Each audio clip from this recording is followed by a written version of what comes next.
Okay, steaming next today we have this 1967 Mamod Se2a. This is a fairly early edition, hammered green paint engine frame. It's also got the earlier brass tone whistle, and it probably dates from 67 through to about 71. This is driving a full workshop with tools from various eras from the late 50s through to the 70s.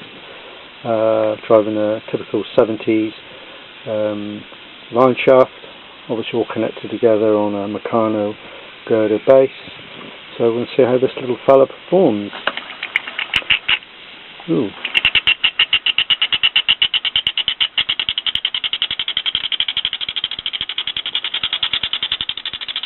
It's the first Mamod stationary that had forward and reverse on it, if you discount the MEC1. And I say these are good workhorses.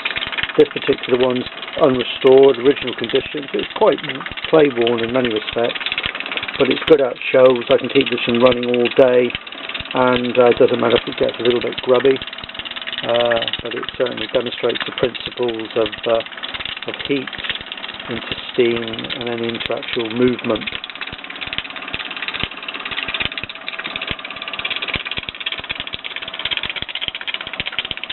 Priming a little bit, but nothing spectacular. The boiler normally takes about 165 cc's, and so that's more than enough to outlast the vaporising spirit burner lamp.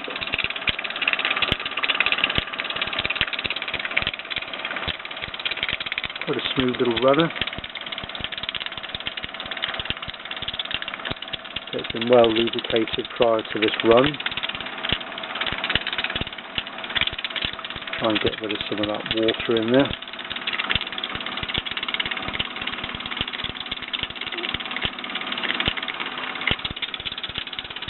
It'll disappear in a moment.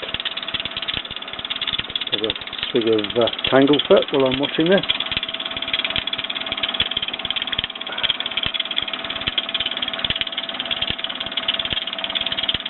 The forward and reverse control is not a throttle in the true sense. It really only dictates our three positions: forward, reverse and neutral.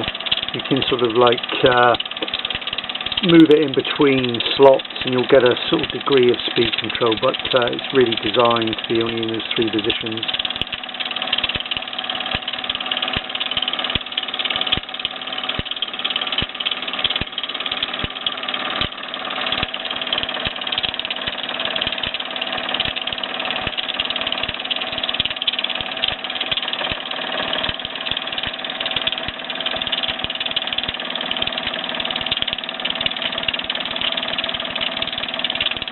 Obviously the Se2a replaced the Se2 from about 67 and incorporated so the forward and reverse, and it lost the regulator speed control and also the union fixing of the pipework on the boiler. It's also lost the 3/8 inch safety valve, and you've got this standard 1/4 inch which appeared on all the range then, barring the Se3.